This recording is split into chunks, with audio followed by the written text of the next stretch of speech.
Hello everyone! Magandang umaga sa inyong lahat. Kinagagalak kayong makilala. My name is Neil and it's a pleasure to meet you all and welcome to our discussion today which is about shifting linguistic landscape. On my side. My name is আব্দুল্লাহি লামান Azmin.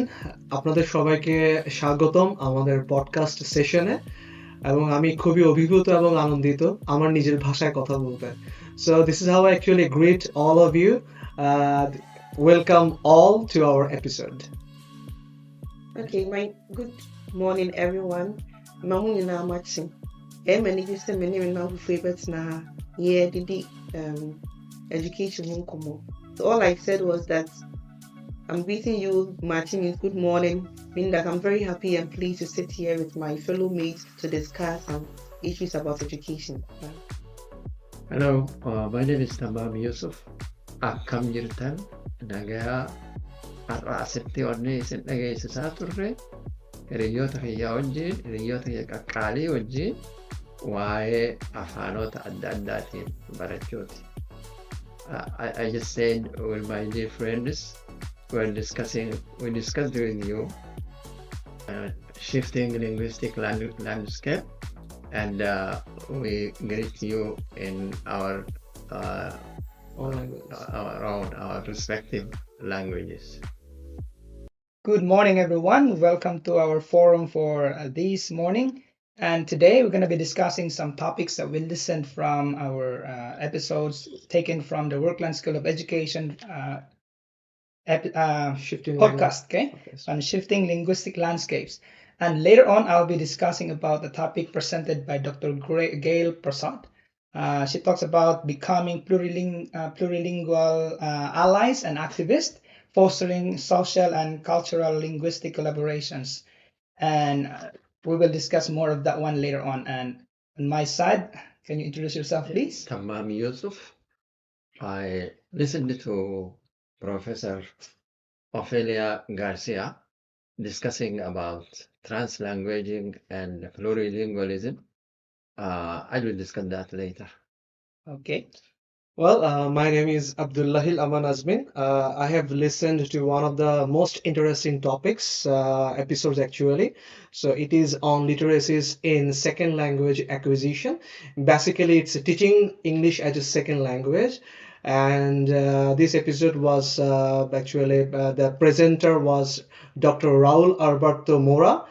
He is a professor of a university in Colombia, and I will be discussing about these things, about my questions, what I have gained, what the insight I have gained from this episode later on. Okay, Yeah. so my name is Karina Manementa, and I also listened to one of the episodes that really resonated with me. That is Pedagogies of Belonging, and it was by Dr. Yamen Boku.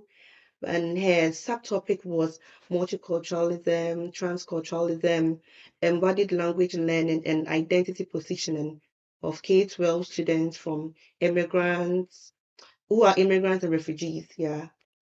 All right, That's so what we have amazing topics that we're going to be discussing later on. But before we proceed to our individual topics, let us just ponder and think about this particular question presented by our instructor. Okay, what do you think is the meaning of shifting linguistic landscapes based on the episodes that you've listened to? Okay, so we start with Karen, please. Okay, so with the episode that I listened to, it talked about when we talk about the shifting linguistic landscape, it talks about the differences in experiences or personal experience that people come with regards to teachers, because teachers work in different contexts in the world. So the different since teachers are working in those different contexts, we'll be able to learn about their different stories that language learners come with, and also how we can collectively, move forward, find new ways of moving forward. And I see that it really relates to the teaching English as second language context, because it helps us to understand the complex relationship between language, literacy, identity, especially diversity, as we study English as a second language, foreign language, or even learn another language aside English. Yeah. Right. What about you, Tamam? Yes, in my case, Professor Garcia talks about including the language of the student. The first, actually, she said there is no first and second language. So it should be included in the class. What the student brings should be included in the lessons, and it should not be restricted by the language, by the new language she is learning, and the knowledge should not be measured by language. Language is only a proxy. So language as a proxy, the knowledge is expressed by the language. So if you have knowledge, the knowledge should not be fully expressed if it's restricted to just one language. So it should be allowed, the student should be allowed to express his knowledge, to learn and to communicate in all the repertoire he has or she has, so that his knowledge is understood, or he also understands any communication. So it is translanguaging. So language as a tool is what you use. So that is why languaging is used. Translanguaging is included. Trans is included because you are more than what you are expressing. There is cultural issue included in the language. So it is beyond the language. That is why the prefix trans is included. So it is the using of one's language critically, intentionally, flexibly, and creatively. So that is what the input of the episode is to the topic. Wow, that is quite something. Okay, now Azmi, what about you? What do you take Okay, on this? I listened to an episode. Actually, it is based on literacies in teaching second language acquisition. So actually, Dr.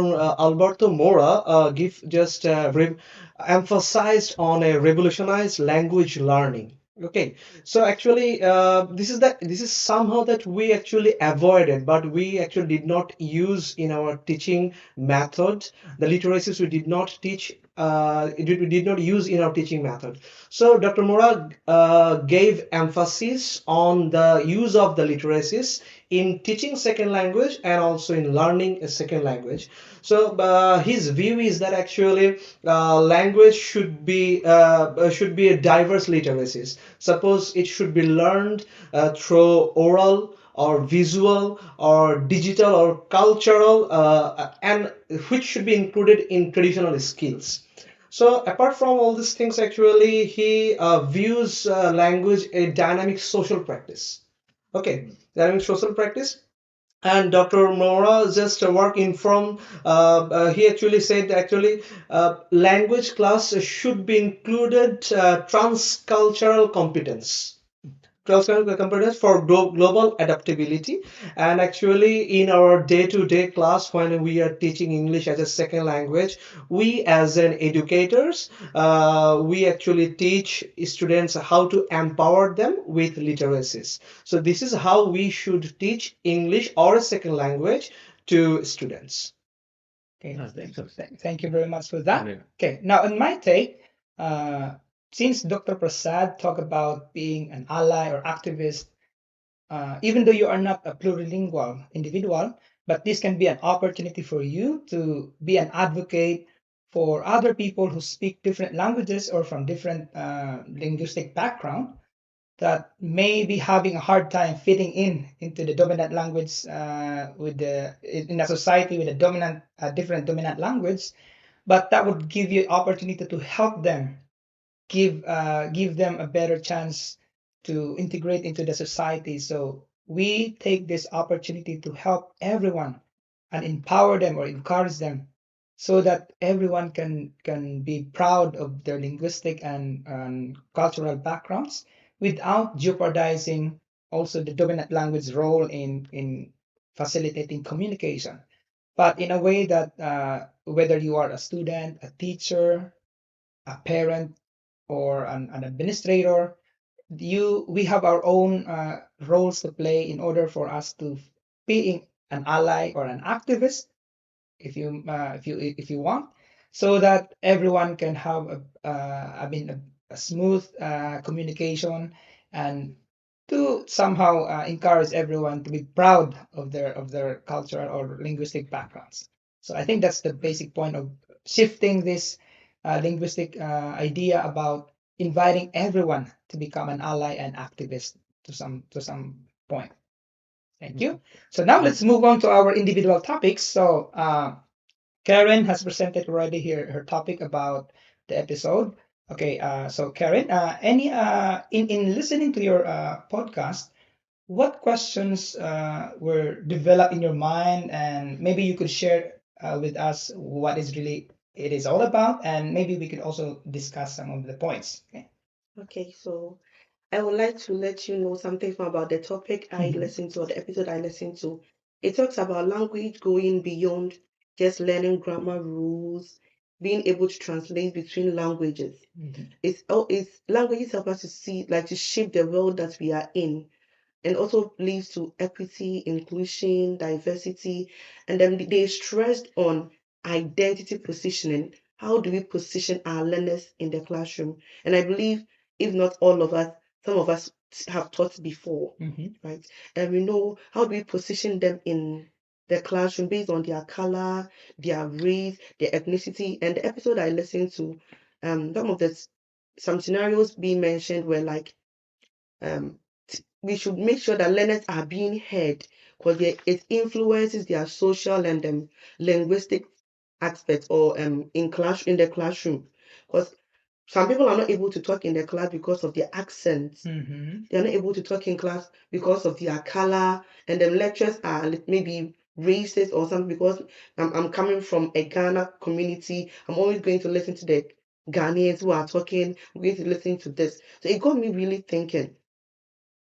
And it's led me to one thing that the episode talked about the embodied language learning that my partner also talked about here, that's involving drama, digital games, and all of that in learning.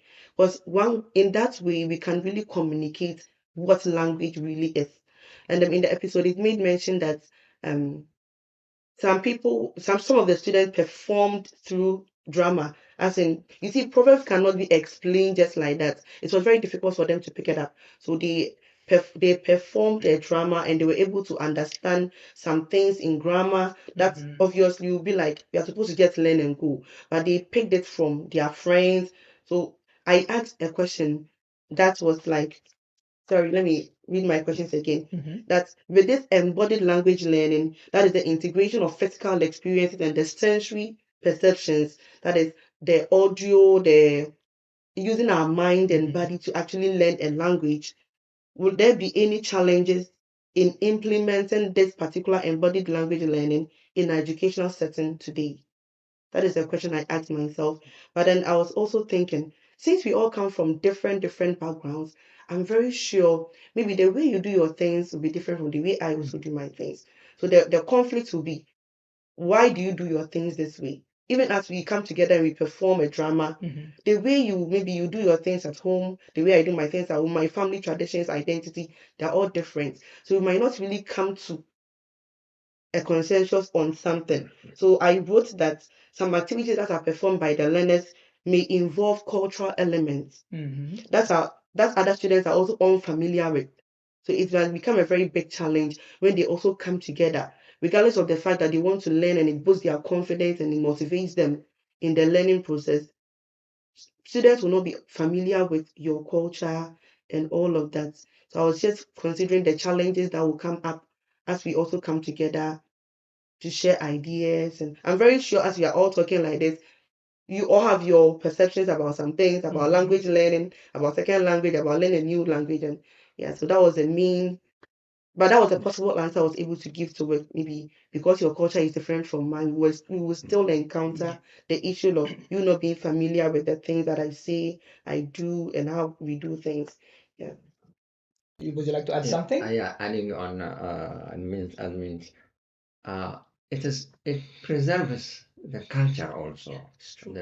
This teaching, you don't just teach the language, but by allowing the student to bring in what he has or what she has, we are preserving the culture as Yeah. well. Mhm. This will encourage And I just wanted to add the implication on the research on TSL now, this the translanguaging or the topic we are talking about. The student is encouraged because he is allowed to bring in what he has already learned will be part of the current teaching. So this will encourage the student to participate. And the inclusion of the culture besides the language, it makes the student feel at home, and the teachers also learn from that. And so it's not only the language that we are teaching, or the student will feel at home with the other students, also learning from him, and he learning from the others also. That expands the realm of teaching English as a second language. I just want to add that. Okay. Is there any other question that bothers you in the Yeah. episode? Yeah, You so may- in the episode 2, in as much as they talk about the positioning of our learners in the classroom as it influences their social and academic potentials in the class, it got me thinking, so what will be the strategies that you can put in place Mhm. to help learners in the classroom? Maybe they come to class, it's like teachers are not really focusing on their backgrounds and all of that. How can we help learners? How can learners actually reclaim their position in the class? Because they came from different places. What are the strategies that we can help them reclaim their identity in the classroom? Yeah. So I thought to myself, I'm a Ghanaian. I came here. Why don't I speak my native language? Mhm. I think if I speak it, it's Mm. fine. I understand it more. So maybe encouraging ourselves to know that no matter what, our language comes first. My native language comes first. Mhm. So I don't really care about the accent. So far as understanding is being gotten by people, Mhm. it is fine. So I just told myself that maybe encouraging the learners to always speak their language in the classroom is way better, and also educating oneself about their own history. You will feel proud and you'll be able to maintain it, as Taman said, to maintain your language and all of that, because language is everything in addition to culture. Yeah. So that was what I was thinking, Mhm. so that we don't forget about it and ignore that and pick up a culture that we are not used to just because of fitting in, the idea of Mhm. fitting into the society. All right. That's all I want. Would you like to add something, Asmin? Yes, it's not more. Both of them just discussed all these things. So actually, language is rather a tool to expose your culture. Mhm. Okay, so culture is vice versa. Culture is also stuff to expose your language to other. Okay, so language rather encompasses, it includes all the things that you do, all the things that you belong. Okay, and your language will expose your characteristics, not only your characteristics rather, but also your culture. Yeah. Okay, so this is how actually I think. So literacies, just talking about the literacy, I can tell you one thing actually, just as you said, literacy. Okay, let me just talk about one incident that Dr. Mora quoted. Okay, so a girl named her shop Candy Store. So it's not, the spelling is not Candy, it's rather Kandy. Okay, so this K reflects her perception. Mhm. Okay, reflects her perception. She thought actually I can modify the word just because as a token of my love towards my boyfriend. Okay, so she thought actually this is how I can express my love. So language is rather, or the word, or whatever you can just illustrate, is an expression of your own thoughts, own culture. That's a good point, a good idea as well. Okay, and how to take cultures be used in showing something, right? Now, let's move on to the next topic. Tamam, would you like to share now your topic and what's your take on that one? And what are the questions that arose from your reflections? Uh, within that episode, there are so many points that attract my attention. One is this translanguaging is for concerns equity and equality, because if I come and a native speaker comes and we are discussing something, I cannot express all that I know in that language. But the other one express all his ideas Yes. because it's his language. Mm. So there is inequality here.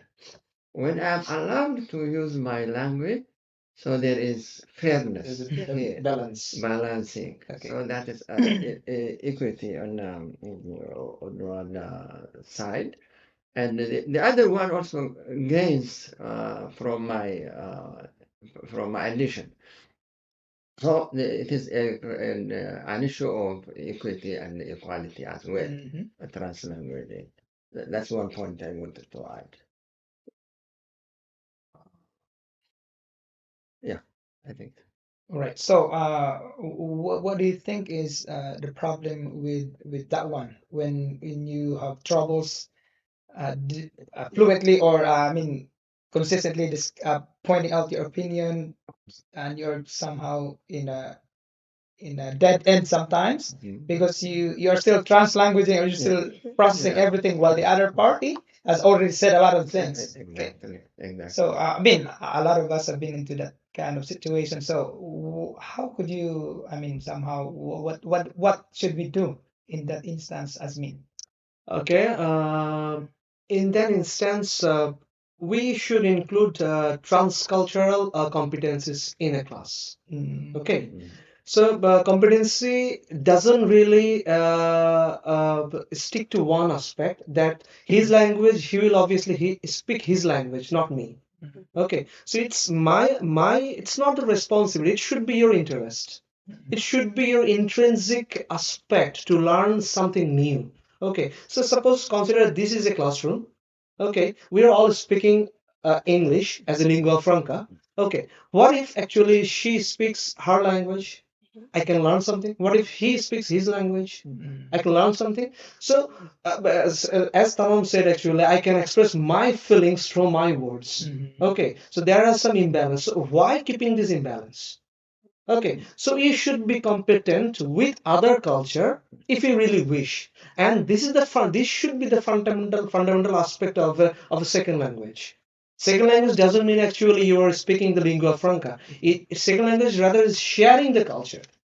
Okay, knowing each other competencies. Okay, this is what I actually believe. Okay, well, I have a different take on that one because Okay. I know that it's very important that we somehow show other people that you have your own competence.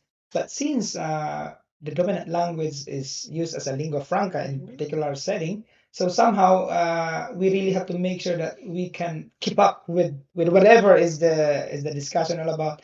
But then again, sometimes because of the issues about translanguaging and we still processing things and we get behind sometimes.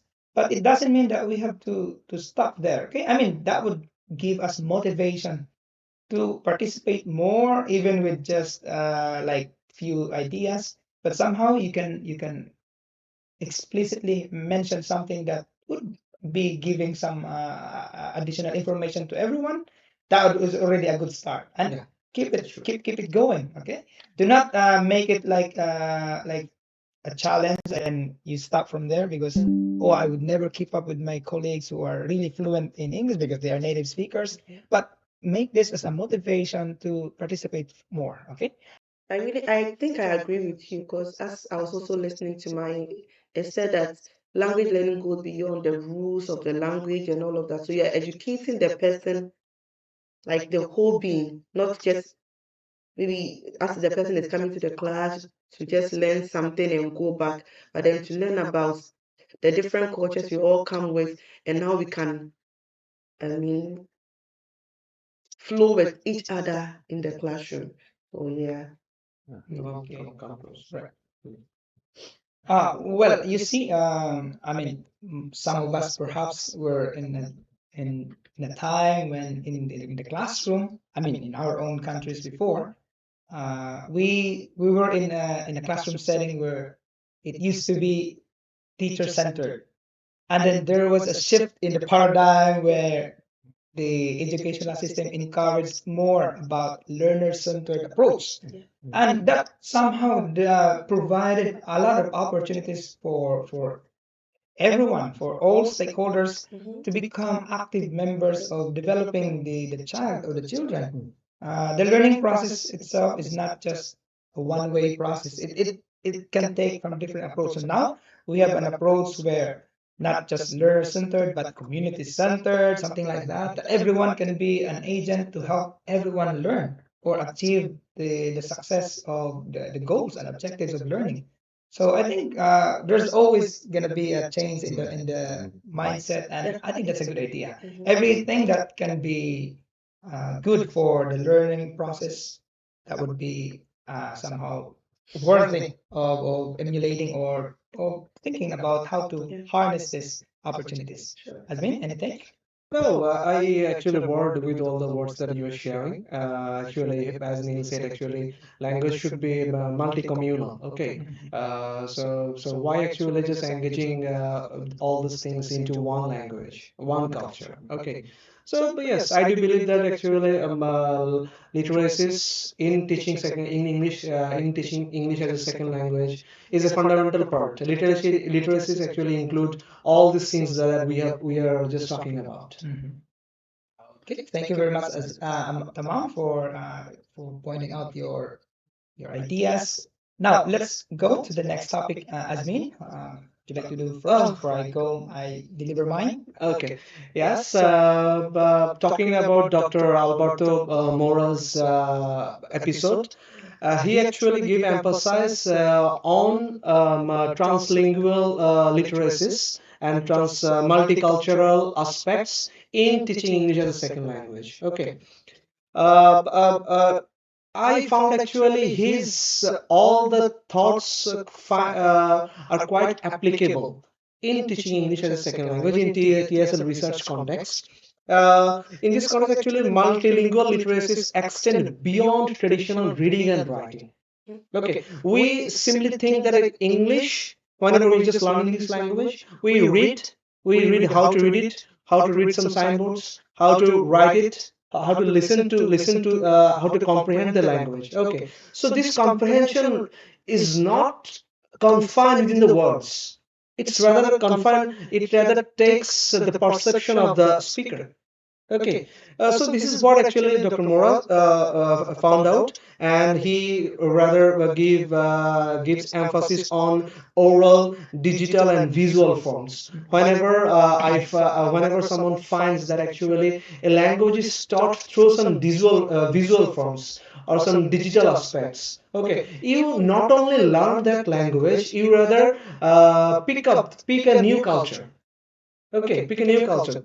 This is how actually Dr. Mora goes on, and but he also puts emphasis on transcultural competencies. That is a key aspect of teaching English as a second language. Okay, so going through all the episodes, I came to two questions that hit my mind.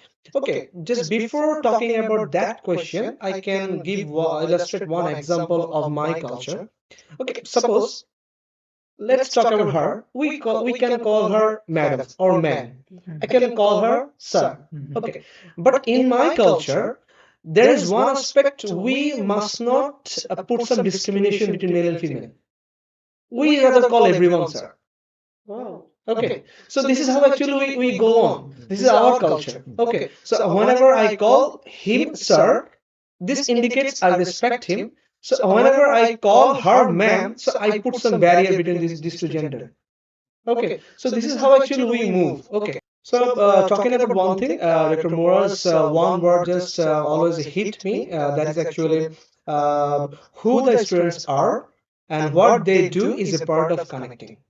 Okay, so this is how actually he emphasizes on acknowledging cultural diversity, multimodal literacy, recognizes learners' cultural backgrounds, and it increases the language learning experiences. So afterwards, I came to another question that is actually okay. Let me just quote the question, how does Dr. Raul Alberto Mora's approach to literacies in second language align with or challenge traditional views of second language acquisition in educational setting? So answering this question, I found actually Mora offers a perspective on second language literacies that aligns with as well as challenges the traditional views. He challenges the reductionist view of literacy as a discrete skills. Okay, so advocating for a holistic and multi-literacies approach. Also, he also recognizes the socio-cultural context that challenge teaching English as a second language. So, whenever we are learning English as a second language, we also have to admit socio-cultural and multicultural disparities too. This is what actually I found out. Karen, what's your idea on that one? Okay, so I think with what he said, it has something to do with pragmatics, right? Like what he's talking about, like how you see things this way, how you pronounce things this way. So we have to learn each other's culture that way so that we will not be offended. So when he was talking, I was actually thinking about pragmatics. That was what the only word that was coming into my head because I did some a course like that and then it explained why pragmatism and why it's important to us as learning it as students from different backgrounds and then more of that. Yeah, that's what I was thinking about. Okay. I'm going to be discussing my topic now. This is about becoming or being an ally or activist of plurilingualism. The idea is to foster collaboration, social and cultural collaboration among people, right? Now, it's really an amazing episode, but I have some questions in here that as I listened to the episode.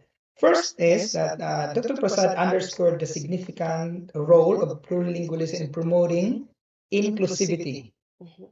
because it involves everyone to participate or learn something from other background, and that would somehow develop in them curiosity to become a learner of a new language itself or a new culture. But the question is, how do you think we can take advantage of this opportunity in a plurilingual classroom in Canada? How do we make use of the role of plurilingualism in a plurilingual society like in Canada? Have you have any experience with this, Tamam? Uh, yeah, there's one point Professor Garcia raised about plurilingualism versus multilingualism. She says historically, plurilingualism is a European concept. Yeah.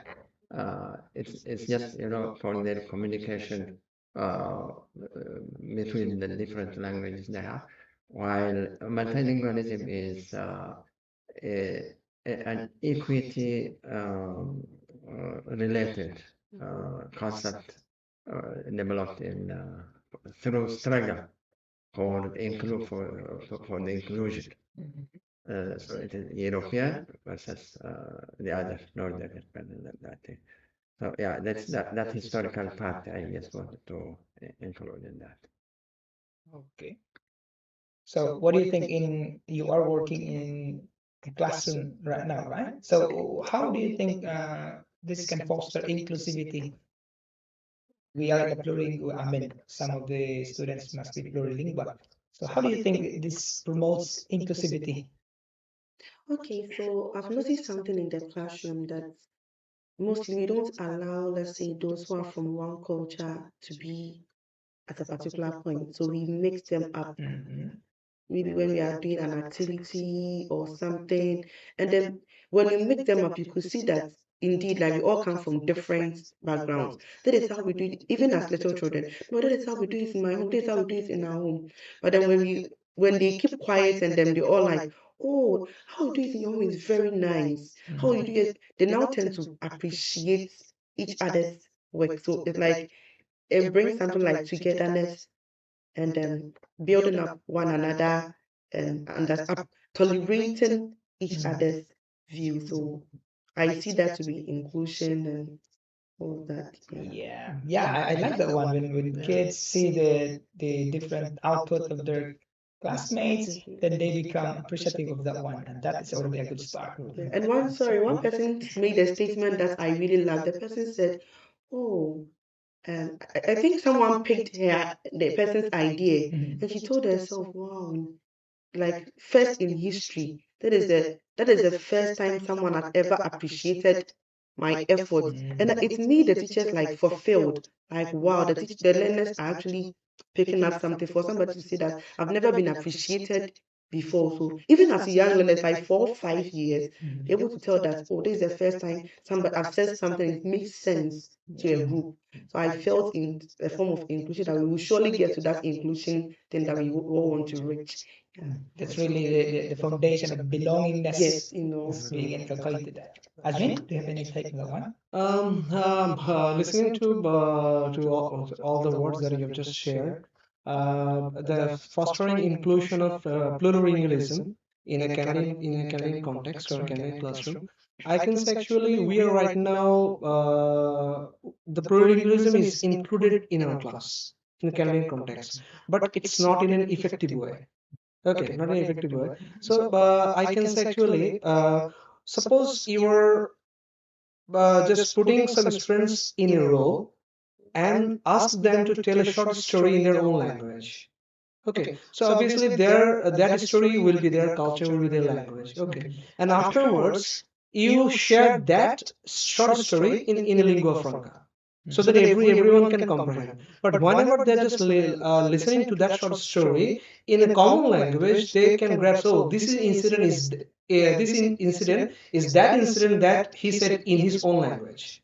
Okay, this is how plurilingualism can be effective in a certain context. Okay, apart from that, actually, I can say also a plurilingualism. Everyone is not really efficient in one specific language. Okay, so in a certain context, in a certain situation, everyone can learn specific language. That's what I believe. Okay. Now, my idea really is somehow triggered about we keep saying about inclusivity in the classroom, and plurilingualism can be a good tool to develop everyone to participate and be included. But somehow, I may not have the experience inside the Canadian classroom yet. But as far as I'm hearing from friends who are also teachers, who are also with students, the problem is I did not hear much about how our indigenous people really encouraged to share the ideas based on their own cultural background. And in fact, we have one classmate before. She is actually from I forgot what exactly. I think she doesn't belong to the First Nation, but she's from Norway House. So I don't know what group of people we have in Norway House. And well, I mean, I can mention the name Anne. Okay, Okay. I mean, she was really the first person that I realized that there is really a problem with preserving their own language, because that somehow attracts her to conduct a study on how are they going to bring back the kids to learn their own language, because now 90% of the kids, according to her point of view or her unscientific assessment, that majority really, or more than majority really of the students in Norway House doesn't know their own language. Yeah. They're really proficient in English, Mhm. and that is something that she wanted to look at. How are they going to develop the kids, the children, to become uh, bringing them back to the roots? Okay, because that is really a big problem. Eventually, this language will be part of the many languages in the world that are dying. So that is really a big thing. Even in Winnipeg, we have a lot of students from different indigenous background, maybe Metis, but I don't know who are they, because they are really English speaking.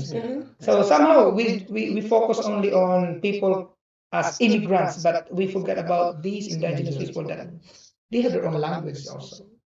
So that's only my concern. So, Let me move on to the next question that I've come up. Also, Dr. Prasad's advocacy is to enable everyone how to become an ally and activist of plurilingualism to foster linguistic and cultural collaboration. Now, how would you rate yourself? Okay, 1 to 10, 10 being the highest, being or your position, how you see yourself now, how you consider yourself now in being an ally or an active member of society promoting the role of plurilingualism to foster collaboration. Can I start with you, Tamam? Yes, I think I give myself 9. 9. Yeah, because I am strongly for it. Mhm. Even though Professor Garcia is like that Canada only includes 2 languages means it is a negative. No, it is a positive. It has to be encouraged, but it has to continue. Mhm. So I am for those. So continue. I'm an Okay. ally of that. Thank you. Karen? Okay, I am also for that, but to rate myself as a teacher, I would say 5. Because in my mind and in my heart, I want to do it. Okay, but I go to class and then the environment I find myself in, the learners start speaking their native language. Though I was the same person who asked the question that how can the individual reclaim their cultural identity? But then we tell them you are supposed to speak English. Okay. Yes, in the last I heard a teacher shouting at a learner, no Chinese, English. I was like, wow. Like that is what we want the learners to understand each other. So it's English, it's English, it's English. So to the teachers, in their minds and hearts, they want to do. But then as they want to keep it going, whether they've started, I don't think so. In this particular country that I find myself, I don't think maybe the teachers, maybe in my school, or maybe probably other schools, we've not started it because it's either you go to an English school over here, you go to an inclusive school that is French and English. But and I'm very sure even with the French and English, I asked some of the learners that when you go to school, do you speak French too? Or they're like, no, it's English. It's French in the classroom, it's English on campus. Outside. So it's not like we are the one pushing it, but it's like we don't know how to push it outside there to make it known to the whole world that we stand for this. Maybe we are just scared. What if the what ifs are plenty in our minds somewhere? That's me. okay. As a teacher, I will rate myself 6. There are some ample reasons, but I will talk about 2 reasons. That is, first one is it is because of some external forces. In my workplace, when I worked in my country as a teacher, there were some students from specific ethnic groups. So they used to speak their own dialect. Okay, even in the classroom, they themselves were talking in their own language. So when we are just teaching, we cannot even include their language in our teaching way, in our teaching method. So this is one reason. Another reason that I found here, coming here in Canada, I worked as a lunch supervisor.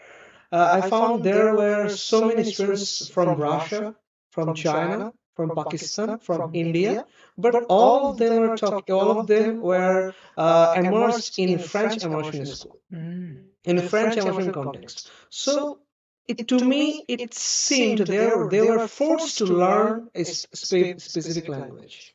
They cannot even collaborate with their own language. Okay, so this is somehow external force to me. But whenever some guys, so there were some students from India and Pakistan, they used to talk to me in their own language, that is Hindi or Urdu, just because I know those languages. Okay, so they said actually, yeah, well, I find comfort talking in my own language with ease. Okay, so this is how actually I think the teacher should rate themselves, as he has just taking us a poll. Okay, so the teacher should rate themselves. Should I actually include multi-language or their own language in my teaching method?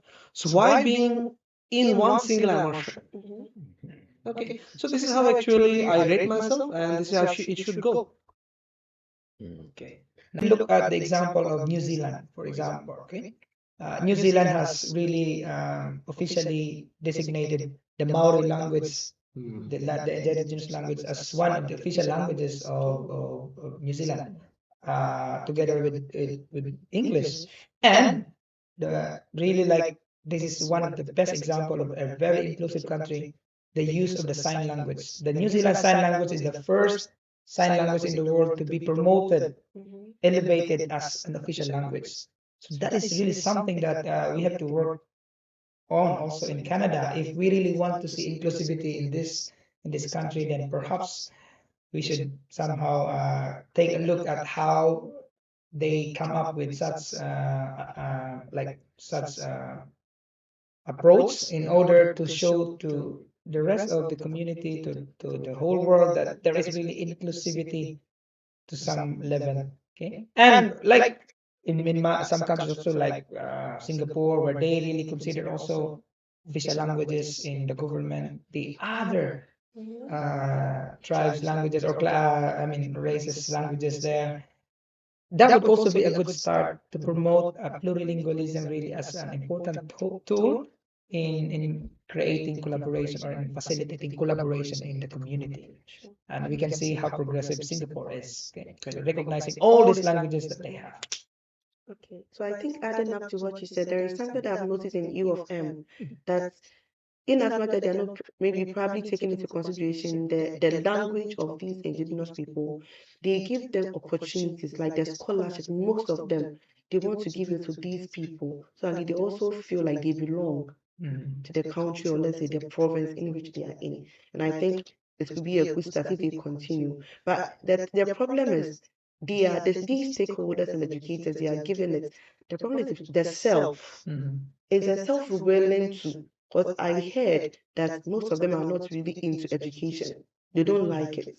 Okay, so it's like they are giving out their best, but then the self there, they are not motivated to now go into school, maybe taking up these scholarships and then all of that. So somebody told me that in Canada, nobody owns Canada. Because the people in there, they don't even care. So everybody is just coming from different places, and they're just coming to Canada. So if you come and you do your best, you're also a PR.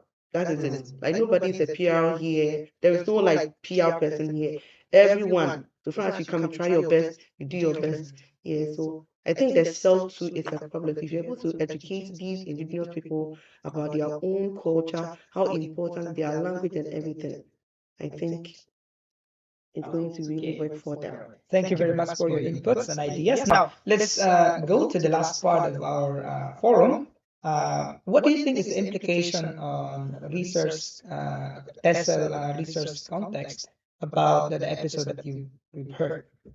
Yeah, the implication on research on DSL is that if we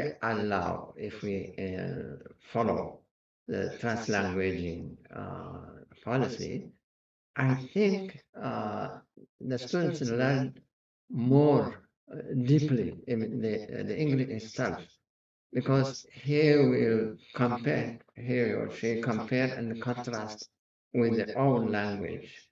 Uh, and the student uses his own language, like to express a view or an idea, then the English may not have it, but in so listening and sharing with the students the feelings, the teacher will himself develop his knowledge of the language, the English, and we'll look into how we broaden the horizon of the English itself to include, to facilitate for other new learners also to learn the language easily.